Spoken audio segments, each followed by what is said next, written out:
नमस्कार, news our के विशेष कार्यक्रम नेशनल वॉइस में आपका स्वागत है। मैं हूं देवेंद्र कुशवाहा। आज नेशनल वॉइस में हम बात करेंगे हरियाणा की, जहां दो पहलवान विनेश फोगाट और बजरंग पूनिया कांग्रेस के अखाड़े में आ गए हैं। विनेश जुलाना सीट से चुनाव लड़ेंगे, उधर बजरंग को ऑल इंडिया किसान कांग्रेस का वर्किंग चेयरमैन बनाया गया है। ऐसे में हरियाणा विधानसभा चुनाव के 30 दिन पहले रेसलर विनेश फोगाट और बजरंग पूनिया कांग्रेस में शामिल होना बीजेपी के लिए कितना नुकसानदायक हो सकता है। साथ ही साथ इस बात पर भी विचार करेंगे कि ब्रजभूषण शरण सिंह का यह कहना कि उन यौन शोषण का आरोप लगाना कांग्रेस का षड्यंत्र था, अब कितना उचित लग रहा है। साथ ही साथ इस बात पर भी विचार करेंगे कि क्या कांग्रेस ज्वाइन करने से वीसेन अब सिर्फ कांग्रेस की ही बेटी रह गई हैं, देश की बेटी नहीं। आज इसी मुद्दे पर करेंगे विद्वानों से चर्चा। तो आइए शुरू करते हैं नेशनल वॉइस।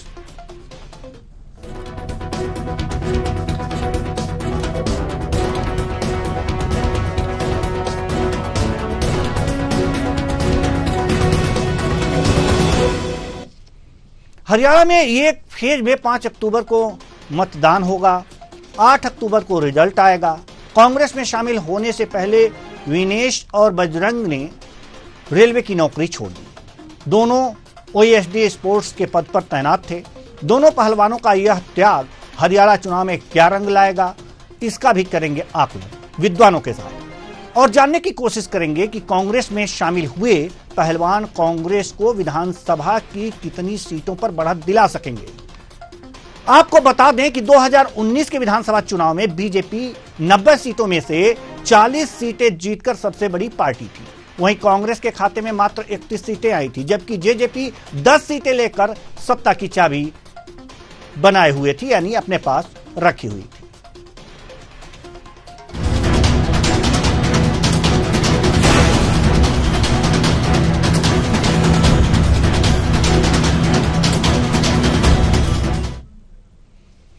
कांग्रेस ज्वाइन करने से पहले दोनों पहलवानों ने कांग्रेस अध्यक्ष मल्लिकार्जुन खड़गे से उनके आवास पर मिले और फिर कांग्रेस मुख्यालय पहुंचे। कांग्रेस में शामिल होने के बाद विनेश फोगाट और बजरंग पूनिया ने पत्रकारों से बात की। क्या कुछ कहा दोनों ने, आइए पार्टी का मैं बहुत बहुत धन्यवाद करती हूँ, क्योंकि जब बोलते हैं ना कि बुरे टाइम में पता लगता है कि अपना कौन है। जब हम रोड पे घसीटे जा रहे थे तो छोड़ के बीजेपी को देश में जितनी भी पार्टियां हैं वो हमारे साथ में थी, हमारे दर्द को समझ पा रही थी, हमारे आंसुओं को समझ पा रही थी। मैं बहुत प्राउड फील कर रही हूं कि मैं एक ऐसी पार्टी में, एक ऐसी विचारधारा में हूं जो महिलाओं के साथ हो रहा अन्याय और उनके साथ बुरे बर्ताव के खिलाफ खड़ी है। वो लड़ाई लड़ने के तैयार है, सड़क से लेकर संसद तक। और मैं विश्वास दिलाती हूँ पूरे देशवासियों को कि जो मेहनत, जो लगन से हमने रेसलिंग में काम किया है, हम चाहते हैं कि देश के हर एक नागरिक को जो दर्द, जो तकलीफ हमने झेली है, खासकर महिलाओं के लिए, हर एक उस महिला के साथ में हम खड़े हैं जो अपने आप को लाचार, अपने आप को बेबस समझती है। रेसलिंग में मैंने पूरा कोशिश किया कि मैं जितनी भी महिलाओं को, छोटी बच्चियों को इंस्पायर कर सकती हूँ। मैं चाहती तो मैं जंतर मंतर पे रेसलिंग छोड़ सकती थी, और सभी लोग भी मान रहे थे, पूरा देश इस चीज को विश्वास कर रहा था, क्योंकि बीजेपी आईटी सेल ने उस चीज को साबित करने की कोशिश की थी कि हम चले हुए कारतूस हैं, हम खत्म हो गए हैं, हम पॉलिटिक्स कर रहे हैं। उन्होंने बोला मैं नेशनल नहीं खेलना चाहती, मैंने नेशनल चैंपियनशिप खेला। उन्होंने बोला ये ट्रायल्स दे के नहीं जाना चाहते, मैंने ट्रायल्स भी दिया। उन्होंने बोला कि ओलंपिक्स लेवल तक नहीं जाना चाहते, मैं ओलंपिक्स में गई, मैं फाइनल्स में गई। अनफॉर्चुनेटली परमात्मा को कोई और चीज मंजूर होगी। एक चीज मुझे पता है कि जब मेहनत आप करते हो तो जरूरी नहीं कि आपको उसी दिशा में मिले, कई बार दूसरी चीजों में भी आपको वो फल मिल जाता है। और परमात्मा ने मुझे मेरे देश के लोगों की सेवा करने का जो मौका दिया है, वो मैं मानती हूँ कि उससे बड़ा पुण्य का काम कोई नहीं हो सकता है। विनेश ने बताया कि बुरे समय में हमारे साथ खड़े हुए, जो आज बीजेपी की आईटी सेल बोल रही है कि इनका मकसद तो सिर्फ राजनीति करना था। हमने तो उनको लेटर भेजा था, वो जब भी नहीं आए। हमने तो बीजेपी के जो सांसद थी, जितनी भी महिला सांसद थी, उनके घर पे लेटर दिया था, वो फिर भी उन बच्चियों के साथ नहीं खड़े हो पाए। कांग्रेस पार्टी तो बिना कुछ हमने इनको बताया, ये वहां पे हमारे साथ खड़े हुए। तो देश की बेटियों की जो आवाज उठाई उसका भुगतान हम कर रहे हैं। लेकिन ये चीज हमें पता लगी कि जो अत्याचार बेटियों पे हुआ जंतर मंतर पे, उसके साथ सिर्फ बीजेपी पार्टी खड़ी हुई और सभी पार्टी हमारे साथ खड़ी थी। और जो भी आज हम इस पे कांग्रेस पार्टी में आए हैं, मैं धन्यवाद देता हूं सभी का। हम अपनी पूरी मेहनत, जितनी हमने कुश्ती में मेहनत की है, जितनी हमें किसान आंदोलन में मेहनत करी है, जितना अग्निपथ योजना के टाइम पे मेहनत करी है और बेटियों के आंदोलन में मेहनत करी है, ऐसे ही मेहनत करेंगे और कांग्रेस पार्टी को भी मजबूत करेंगे और देश को भी मजबूत करेंगे। दोनों पहलवान कांग्रेस ज्वाइन कर चुके हैं, लेकिन WFI के पूर्व अध्यक्ष बृजभूषण सिंह का एक बयान वायरल हो रहा है, जिसमें वे कह रहे हैं कि जब मेरे खिलाफ आरोप लगाए गए थे तो मैंने तभी बोल दिया था कि यह साजिश कांग्रेस की है। दीपेंद्र हुड्डा और भूपेंद्र हुड्डा हैं इस साजिश के पीछे। मैंने पहले भी कहा था, आज तो देश कह रहा है, अब मुझे इस बारे में कुछ कहने की जरूरत नहीं। सुनिए बृजभूषण शरण सिंह ये कार्यक्रम में क्या कह रहे हैं। हमने बोल दिया था ये षड्यंत्र कांग्रेस का है, ये षड्यंत्र दीपेंद्र हुड्डा का है, ये षड्यंत्र भूपेंद्र हुड्डा का है। मैंने बोल दिया था, आज देश बोल रहा है। अब हमको बोलने की क्या जरूरत है, अब तो देश बोल रहा है।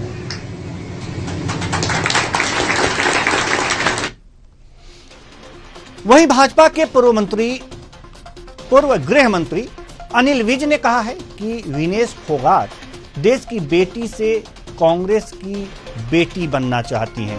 अब इसमें हम क्या कर सकते हैं, सुनिए। ये कांग्रेस पहले दिन से ही इनकी बैक पे थी और इनके उकसाने से ही वो आंदोलन चल रहा था, नहीं तो उसका बहुत जल्दी फैसला भी हो जाता। नहीं, अगर वो देश की बेटी से कांग्रेस की बेटी बनना चाहती है तो हमें क्या एतराज है। तो अभी आपने सुना कि किस तरह के बयान आ रहे हैं। आज इन्हीं बयानों पर और जो दो पहलवान कांग्रेस के सियासी अखाड़े में पहुंच गए हैं, उनका क्या होगा राजनीतिक असर, किसको होगा लाभ और किसकी होगी हानि, इन तमाम बातों पर हम विद्वानों से चर्चा करेंगे। और जो हमारे पास विद्वानों का जखीरा आज हमारे पास है, उन विद्वानों से हम आज आपका परिचय करा दें। आज हमारे कार्यक्रम का सौभाग्य है, चार विद्वान हमारे साथ जुड़े हुए हैं। मनीष अग्रवाल जी, राजनीतिक विश्लेषक, बहुत बहुत स्वागत है आपका हमारे इस कार्यक्रम में। दिनेश सिंह जी, राजनीतिक विश्लेषक, आपका भी बहुत बहुत स्वागत है हमारे इस कार्यक्रम में। दिलीप यशवर्धन जी, राजनीतिक विश्लेषक, आपका भी बहुत बहुत स्वागत है हमारे इस कार्यक्रम में। और हरियाणा से ही एक विशेष विद्वान हमारे साथ जुड़े हुए हैं, गुरजीत सिंह, राजनीतिक विश्लेषक, आपका भी हमारे इस कार्यक्रम में बहुत बहुत स्वागत है।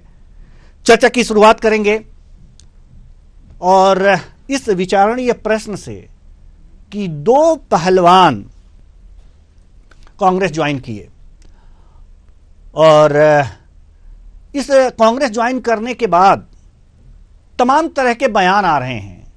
बृजभूषण सिंह का अलग बयान है, अनिल विज जी का अलग बयान है, और इन दोनों जो पहलवान हैं इनका अलग अलग बयान है।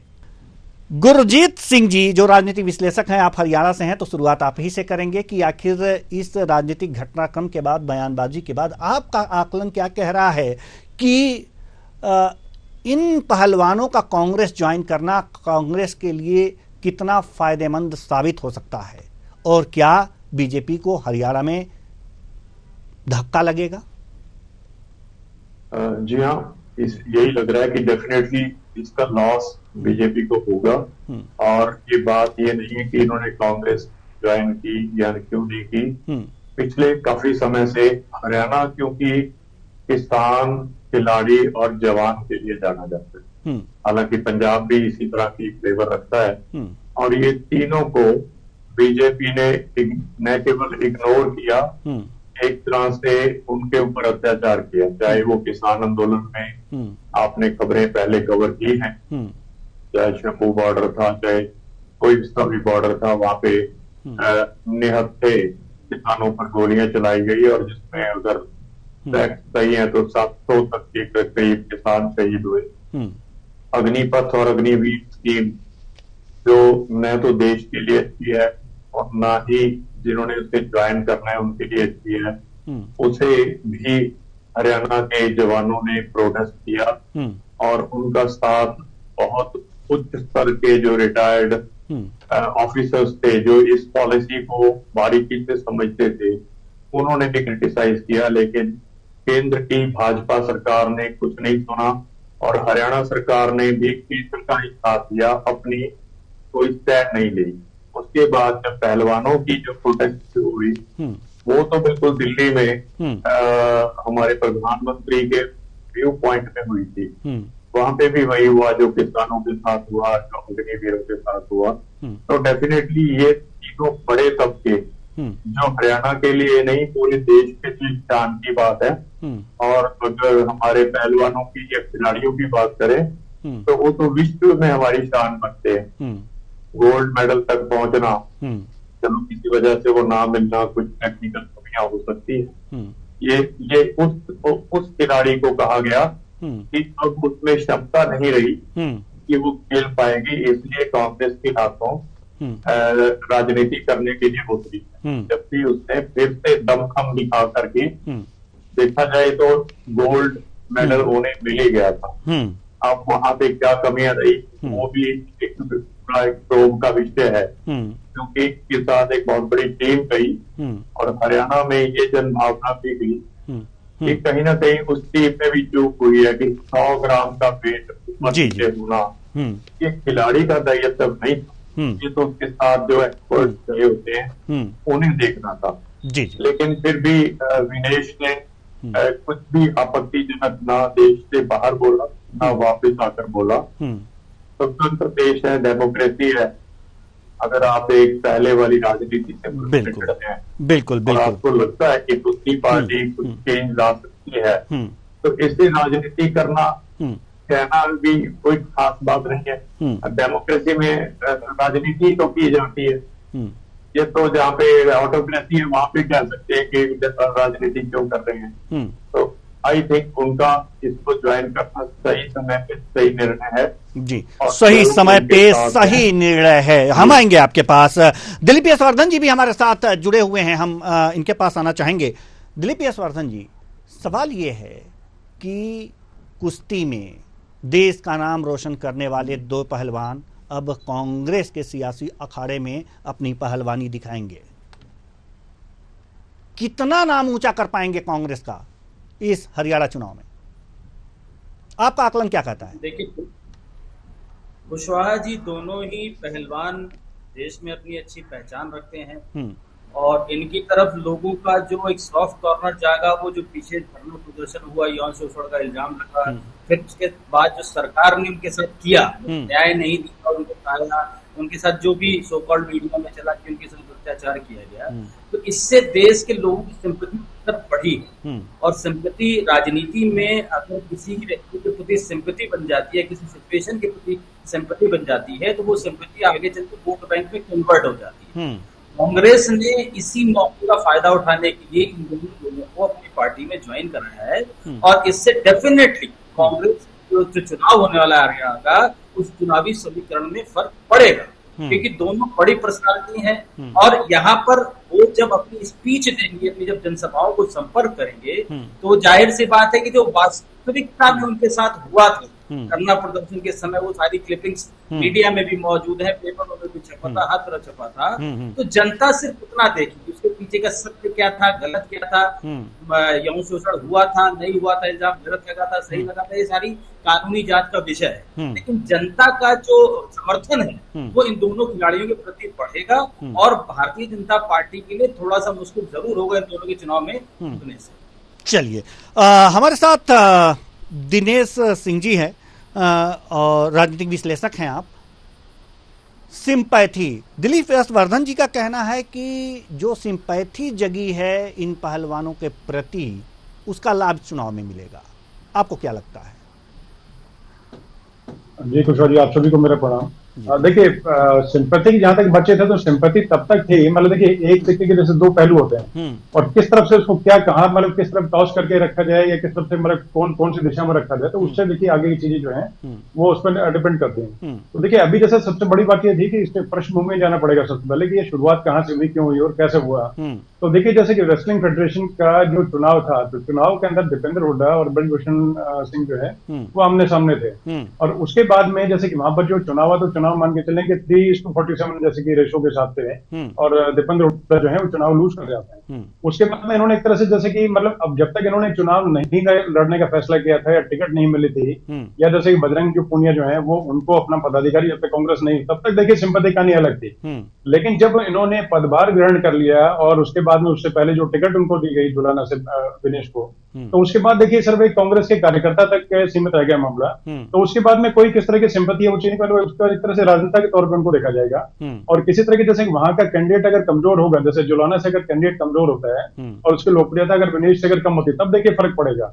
और नहीं तो अदरवाइज अगर वो ग्राउंड लेवल का अगर नेता अगर है वो ठीक ठाक तरीके से अपना कार्य पहले से कर रहा है तो देखिए उस तरह का लाभ इनको कांग्रेस को मिलता है मुझे नजर नहीं आता उसे। और दूसरा देखिए कि जैसे कि मैं समझ पाता हूँ इस तरीके से कि जैसे कि दोनों बड़े चेहरे हैं, कोई डाउट नहीं है। दूसरा देखिए पहलवान हो गए या स्पोर्ट्समैन जो हो गए तो वो थोड़ा क्या होता है कि सीधे लोग होते हैं, उनको इनकी राजनीतिक समझ नहीं होती है। और उस तरीके से मुझे ये लगता है कि कांग्रेस ने कहीं ना कहीं उचित मौके को और देख करके और मौके पे चौका लगाने वाला काम किया कि कहीं जैसे छोटी मोटी कोई घटना थी उसको लेकर के या बड़ी घटना जो भी कोई थी मतलब जिस तरह की चोटी थी तो उसको हमेशा राजनीतिक दल अपने तरीके से कैश इन करने की कोशिश करते हैं। तो जब ये लगा अपने तरीके से तो इनको एक तरह से जब रेसलिंग फेडरेशन के चुनाव के बाद से और जो भी इस तरह की चीजें थी तो मुझे लगता है कि उसको भुनाने का कार्य किया गया। गलत है या ठीक है उस बारे में देखिए हम लोग नहीं जाए तो उतना बेहतर। मीडिया ट्रायल जो है वो हमारा कोई हक नहीं बनता देने का किसी को, मतलब किसी को क्लीन चिट देने का या किसी को दोषी साबित करने का या किसी को मतलब के आरोपित करने का और या फिर किसी के साथ क्या हुआ तो वो देखिए कोर्ट का काम है तय करने का। साक्ष्य सब प्रस्तुत कर दिए गए, सब कुछ कर दिया गया है और उसके बदले में जो चीजें होनी कुछ जैसे कि उसके बदले में जैसे नुकसान की अगर बातचीत करें तो ब्रजभूषण जो है उनको एक तरह से रेसलिंग फेडरेशन का पद गंवाना पड़ा और साथ में और जो अन्य चीजें उनपे केसेस भी चले रहे और टिकट उनको नहीं दी गई, तो वो चीजें थी स्वयं चीजें। तो देखिए एक तरह से अगर देखा जाए तो अपने तरीके से अभी के हिसाब से जो है तो वो एक तरह से इनको मोहरा बनाने का जो कांग्रेस ने कार्य किया तो हरियाणा में उसे बहुत लंबा चौड़ा फर्क नहीं पड़ेगा। लेकिन ये जरूर है कि जैसे कुछ जगह पे सिंपैथी के तौर पर जैसे उनके परिवार के लोग हो गए या जैसे कि चाचा मामा था जैसे टाइप के लोग बोलते हैं तो वो जरूर जुड़ गए। तो वो कितना किस तरीके से क्या करते हैं कुछ करते हैं क्योंकि जैसे होने को तो छोटे मोटे विवाद कई बार जैसे अपने परिवार में खड़े होते हैं तो आपस में जहां तक जैसे मुझे लगता है कि इनको राजनीति में आने के बाद में और जिस तरीके से वो जैसे कांग्रेस चाह रही है तो उस तरह का तो नहीं मिल पाएगा। लेकिन हाँ अपने तरीके से मेरी शुभकामनाएं जरूर है कि जैसे राजनीति में आई है तो इस शुभ्यता के नाते और अपना आगे जैसे कि जीतें और जीत करके अच्छा कार्य करें और पहलवानों के लिए कार्य करें, प्लेयर्स के लिए कार्य करें और इसी तरीके बजरंग पुनिया जो है वो भी कार्य करें। लेकिन कांग्रेस के बारे में एक दो चीजें और बताना चाहूंगा मैं कुशवाहा जी कि उसमें देखिए सीधी सी बातचीत है कि जैसे अगर मतलब महिलाओं के लिए और इतनी ज्यादा अगर मुखर थी कांग्रेस तो लड़की हूं लड़ सकती हूं का चेहरा थी एक डॉक्टर प्रियंका मौर्य। तो वो मान के चले कि उनको उस तरीके से उनका हक क्यों नहीं दिया गया, उनको अपने तरीके से पार्टी में जो है जिस तरीके से उनको स्थान या सम्मान मिलना चाहिए वो क्यों नहीं मिला। उसी तरीके से एक मध्य प्रदेश की कांग्रेस की प्रवक्ता थी उनको क्यों अपमानित किया गया किसी चीज को लेकर के। तो बहुत सारे विषय इस तरीके के हैं। तो लेकिन जैसे लेकर के जैसे इसको लेकर के जहां तक राजनीति करने का कार्य कर रहे हैं तो ये कहते हैं कि the moment both the players join the politics या कांग्रेस जैसे ही इन्होंने ज्वाइन की तो कांग्रेस ज्वाइन करते के साथ में ही जो है वो इनका एक तरह से चेहरा मोहरा और जो देखने का जो नजरिया जो है वो जनता के बीच में चेंज हुआ है। क्योंकि जैसे उससे पहले जैसे जब तक इंडिपेंडेंट तरीके से करने का कार्य करे तब तक बातचीत कर तब तक ठीक है मान सकते थे कि ठीक है प्लेयर्स हैं वो सपोर्ट कर रहे हैं और प्लेयर्स के साथ कोई मतलब की जैसे एक तरह से कोई मतलब की इस तरह कोई बात हुई है जो कि जनता के बीच में आनी चाहिए या जैसे उनके साथ में सिंपैथी होनी चाहिए। लेकिन उसके बाद में उस तरह की चीज नहीं है। दूसरे जैसे उससे पहले प्रश्न चिन्ह पहले लगने शुरू हो गए थे क्योंकि देखिए कोई भी राजनीतिक या गैर राजनीतिक जैसे आयोजन रहता है तो उसमें ये मान के चले कि बहुत बड़ा खर्चा होता है। पहलवान जो थे वो इतने सक्षम बेचारे नहीं थे कि ठीक है वो रोज का लाखों रुपए का खर्चा उठा पाते तो वो उसके पृष्ठभूमि में कौन था, ये लोग पहले से प्रश्न चिन्ह लगा रहे थे। तो काफी लंबा जो समय तक जो एक तरह से जो आंदोलन चल रहा उसको फंड किसने किया, अब चीजें सामने ये चीजें आ चुकी क्योंकि पहले से भाजपा के लोग हो गए, ब्रजभूषण शरण सिंह की तरफ से भी आया जैसे और अन्य लोग थे उन्होंने भी किया। और दूसरा उस तरीके से पूरे जैसे हरियाणा में जैसे मान के चलें कि पहलवानी जो है पहलवानी या रेसलिंग या प्लेयर्स है उनका खूब बोलबाला है। मतलब आपको मतलब घर घर में जो है प्लेयर्स मिल जाएंगे, खिलाड़ी मिल जाएंगे। तो उसके नाते देखिए एक जुड़ाव सा सबका, हर परिवार का, हर व्यक्ति का होता है, तो एक तरह से बहुत एक्टिव है हरियाणा उस मामले में। तो उसको लेकर के, लेकिन उसके बावजूद भी, और ये मान के चलें कि इतना बड़ा जन दल वो क्यों नहीं बन पाया, और ज्यादा अखाड़े, जो इतने सारे अखाड़े थे हरियाणा में, उन सबका सपोर्ट जो है बजरंग पुनिया और विनेश फोगाट को क्यों नहीं मिल पाया, तो उसका भी एक अलग विषय है। लेकिन ठीक है, हम लोग उस बारे में नहीं जाते। लेकिन चीजें अभी तक वजह से कि मैं अगेन दोनों को शुभकामनाएं देना चाहता हूँ कि अच्छी पारी खेले हैं, और जिस तरीके से उनका करियर जैसे कि रेसलिंग में रहा, उस तरीके से उससे अच्छा इनका रहे, वो चीज है। और जनता के भविष्य को, मतलब अपने भविष्य को भी देखें और जनता के लिए अच्छा काम करें, खिलाड़ियों के लिए अच्छा काम करें। लेकिन साथ साथ में जैसे राजनीतिकरण करने का जो कार्य हुआ, तो उससे कहीं ना कहीं नुकसान उठाने का कार्य जहां तक मुझे लगता है कि कांग्रेस को करना पड़ेगा, क्योंकि सिंपैथी के नाते एक तरह से ये चीज भी जाएगी, सिंपैथी उन दोनों के साथ रहेगी, लेकिन ये रहेगा कि कांग्रेस ने इन दोनों को मोहरा बना के खेलने का काम किया, मोहरा बनाया है, ऐसा कहना है। मनीष अग्रवाल जी, जैसा कि अभी दिनेश सिंह जी ये कह रहे हैं कि सिंपैथी तो रहेगी इस चुनाव में, लेकिन जनता के बीच ये भी चीजें जाएंगी कि इनको मोहरा बनाया गया, क्योंकि ये सीधे साधे लोग होते हैं खिलाड़ी, और मोहरे को मत करना शायद उतना लाभप्रद कांग्रेस के लिए नहीं होगा। आपका आकलन क्या कहता है? जी देखिए, मेरा आकलन बाकी के लोगों से थोड़ा भिन्न है। खिलाड़ियों का राजनीति में आना कोई गलत बात नहीं है, लेकिन राजनीति का खेल में आना गलत बात।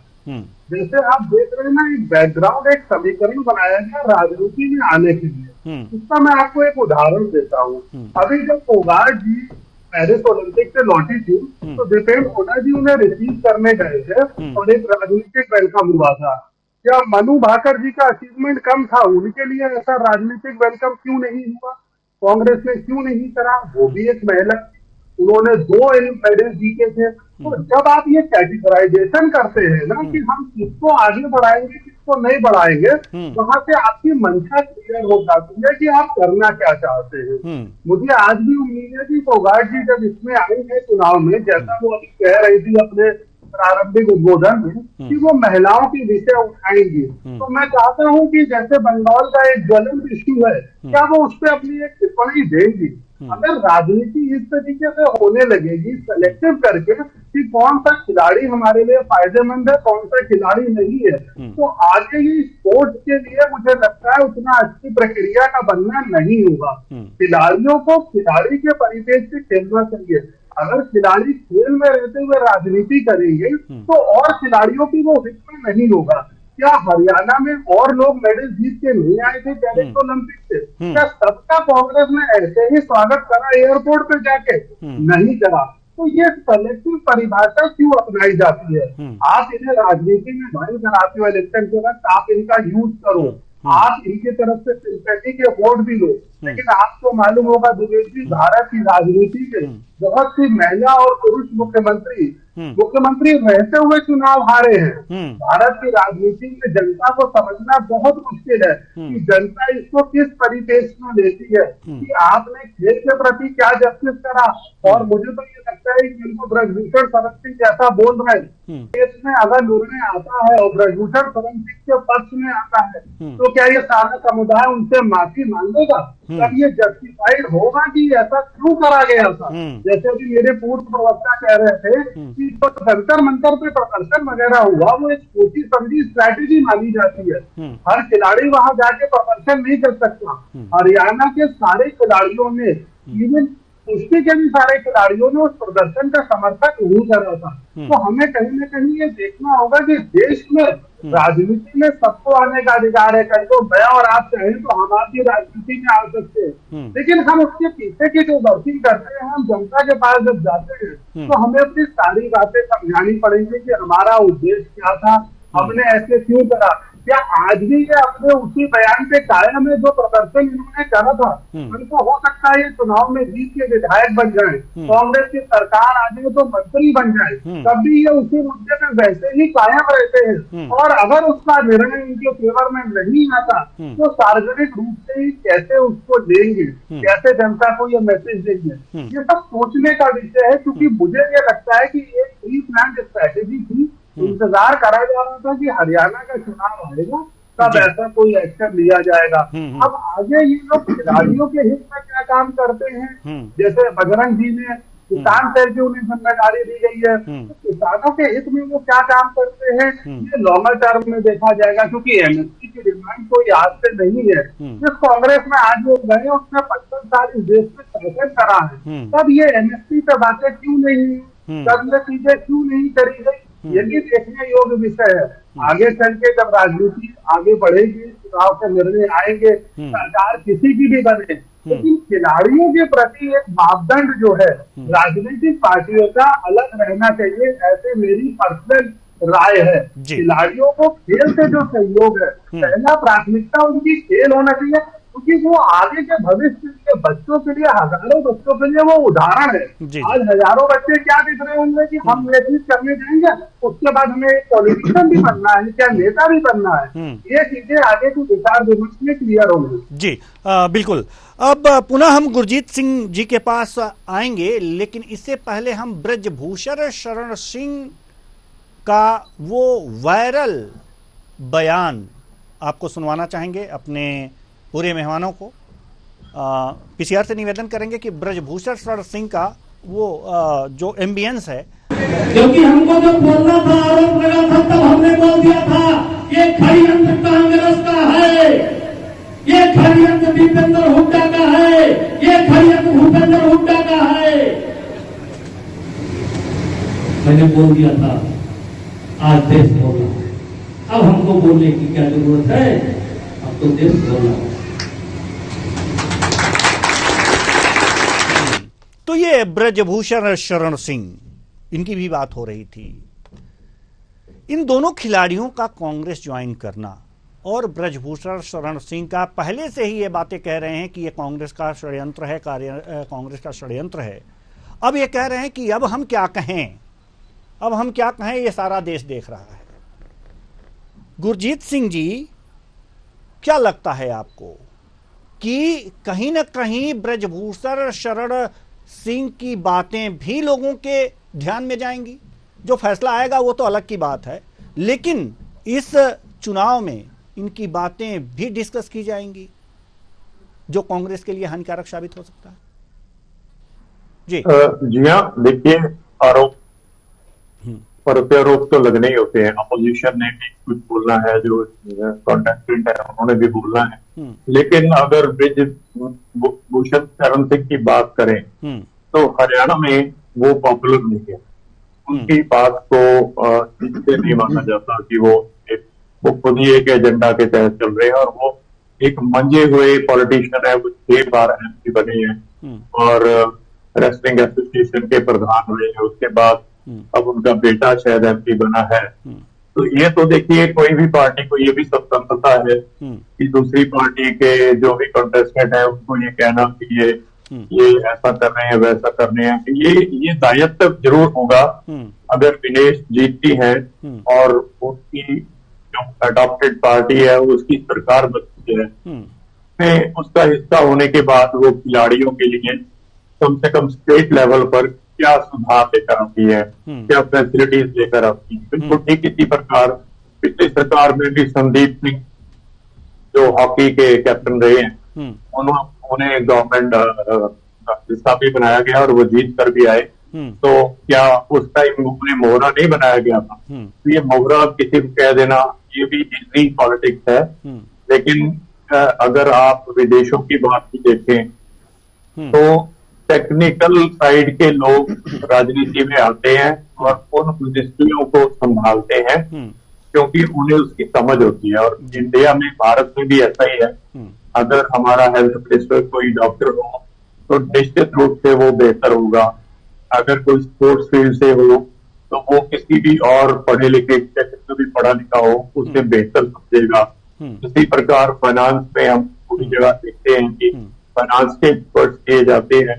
तो इस तरह का कहना मुझे लगता है कि राजनीतिक तक के लिए तो ठीक है, लेकिन हरियाणा के लोग चाहे भोले हैं लेकिन वो they have the ability to read between the line, और डेफिनेटली इतनी बड़ी प्लेयर को खुले दिल से उसका स्वागत करेंगे और उम्मीद है कि वो यहाँ से जीत कर आ गया है। जी, मनीष अग्रवाल जी, हम पुनः आपके पास आ रहे हैं और जैसा कि अभी गुरजीत सिंह जी ने कहा कि हरियाणा के लिए ये बहुत ज़्यादा मायने नहीं रखता कि जो बृजभूषण शरण सिंह हैं इन्होंने क्या कहा है, क्योंकि वो इतने लोकप्रिय नहीं है। लेकिन मामला तो इन्हीं से जुड़ा हुआ था और जो भी शोर मचा और लोग पहचान बना पाए, चाहे एक तरह से कह सकते हैं कि हर लोगों की नज़र में आए ये दोनों पहलवान, तो उसी मुद्दे को लेकर के ये लोग आए। क्या आपको लगता है कि वास्तव में पॉपुलर नहीं हैं जो बृजभूषण शरण सिंह, इसलिए उनकी इन बातों का, इन दलीलों का कोई असर वहां पर नहीं होने वाला? त्रिवेंद्र जी, मैं आपकी बात से सहमत हूँ। अगर ब्रजभूषण शरण सिंह वहाँ पॉपुलर नहीं है तो सारे कुश्ती के संगठन वहाँ है, वो कैसे उसकी अध्यक्ष रहे इतने दिन तक? अगर उनकी पॉपुलैरिटी नहीं है तो सारे संगठन जो हैं इन प्रोटेस्टर्स के साथ जंतर मंतर पे क्यों नहीं आई है प्रोटेस्ट करने की बृजभूषण सिंह गलत है? सेलेक्टिव लोग क्यों आए है प्रोटेस्ट करने की बृजभूषण सिंह गलत है? सेलेक्टिव लोगों ने ही क्यों केस करा? इसका मतलब उनकी वहाँ अस्तित्व है, तभी तो वो वहाँ पे इतने दिन तक अध्यक्ष के रूप में रहे। दूसरी चीज मैं ये पूछना चाहता हूँ कि दो लोगों को ये लगा कि उन्हें कांग्रेस ज्वाइन कर लेनी चाहिए, बहुत अच्छी बात है, उनके उज्जवल भविष्य की सब कामना करते हैं, लेकिन उनके संग जो और प्रोटेस्टर्स थे उन्हें ये नहीं लगा कि कांग्रेस अच्छी पार्टी है। बीजेपी में वो जाना नहीं चाहेंगे क्योंकि बीजेपी ने उनका साथ नहीं दिया। तो इसका भी कोई कारण होगा ना। अगर कोई कांग्रेस के मुद्दे से कन्विंस था तो सारे प्रोटेस्टिंग रेसलर क्यों नहीं कन्विंस थे?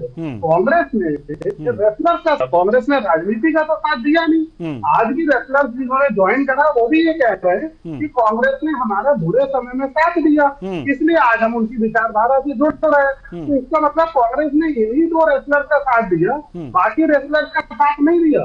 तो क्या कांग्रेस ने भी सेलेक्टिव रेसलर चूज करे थे कि क्या उनके लिए कौन से अच्छे कौन से नहीं है? यही चीजें आपको हरियाणा के चुनाव के प्रचार में अभी सुनने को मिलेंगी जगह जगह, क्योंकि देखिए हर रेसलर का, हर खिलाड़ी का अपना अस्तित्व है। अगर इन दो का है तो बाकी जो और प्रोटेस्टर थे वो भी मेडलिस्ट थे, नॉन मेडलिस्ट का भी अपना अस्तित्व है। तो सबको एक कॉमन विचारधारा पे अगर वो नहीं थे, वो लोग सेलेक्टिव थे, तो फिर कल को जनता क्यों नहीं सेलेक्टिव होगी? जनता को भी ये चूज करने का पूरा हक है ना। जनता ने, तुम जब खेल के सर्वोच्च शिखर पे पहुंचे तो तुम्हें भरपूर सम्मान दिया, आदर दिया, और भी जनता ने तुम्हारा प्रोटेस्ट में साथ भी दिया। ऐसा नहीं है कि जनता का साथ नहीं था, लेकिन कुछ जनता ने नहीं भी दिया। तो एक तो ये इलेक्शन तय करेगा, दूसरा ये सेलेक्टिव क्यों है रेसलर, पार्टी की विचारधारा को चूज कर रहे हैं, बाकी लोग चूज भी कर रहे हैं। इन्हीं लोग का, दो लोगों का सारी पार्टियों ने जाके समर्थन करा बीजेपी के अलावा, बाकी किसी रेसलर का समर्थन नहीं करा। क्या वो दोनों किसी पॉलिटिकल अलाइनमेंट से नहीं थे? ये सब आगे के विषय में आएगा जब बीजेपी अपनी रैलियां करेगी, तब हमें पता चलेगा कि इसमें क्या खुल के हो रहा है।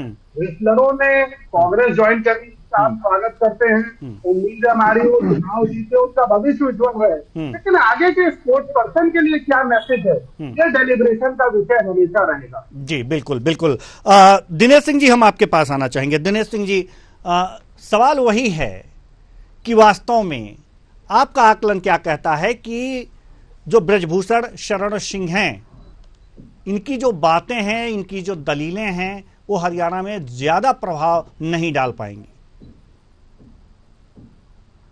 देखिए कुशवाहा जी, मतलब जैसे मैंने पहले बताया कि इसके देखिए दो पहलू होते हैं। और दूसरा देखिए, जैसे कि कांग्रेस ने जैसे इनको उम्मीदवार बनाया है, तो उससे पहले देखिए अगर मतलब जैसे कि जनता ये समझती है कि अगर किसी को, खिलाड़ी को अगर उसमें मतलब इलेक्शन फ्रेम में आना है और चुनावी मतलब उसमें माहौल में अगर आना है तो कोई मतलब उसमें बुरी बात नहीं है। अच्छी बात है कि कुछ देखिए वो खिलाड़ियों को और अन्य चीजों को, उनकी समस्याओं को समझते हैं, लेकिन उसके लिए क्या है कि उस पृष्ठभूमि से इस्तीफा दे करके और फिर अपनी एक नई पारी खेलने के लिए शुरू करें। लेकिन अगर खेल खेलते खेलते भी साथ में राजनीति हो तो वो थोड़ा सा कहीं ना कहीं अलग दृष्टि दिखाता है, और उसमें पीछे थपकी दे करके किसी छोटी सी बात को बतंगड़ बना करके अगर किया जाए काम ऐसा, तो उसमें कहीं ना कहीं मैं आपको साफ तरीके से बताना चाह रहा हूँ, इसमें मतलब जैसे कि लाखों लोग इसी को सुनेंगे और जैसे कि जो 3 और मेरे अलावा वक्ता बैठे तो कहीं ना कहीं अंदर से सहमत उस चीज के भी होंगे। तो देखिए कहीं ना कहीं ये चीजें मुझे लगता है कि कांग्रेस के खिलाफ जा सकती हैं कहीं ना कहीं कुछ क्वार्टर्स पे, और बूमरैंग करके मुद्दा कहीं ना कहीं इनके नुकसान में ना जाए। क्योंकि अगर विनेश जीतती हैं, बजरंग पूनिया अगर बेहतर, जैसे उनको भी टिकट मिलती है तो मेरी उसमें शुभकामनाएं रहती।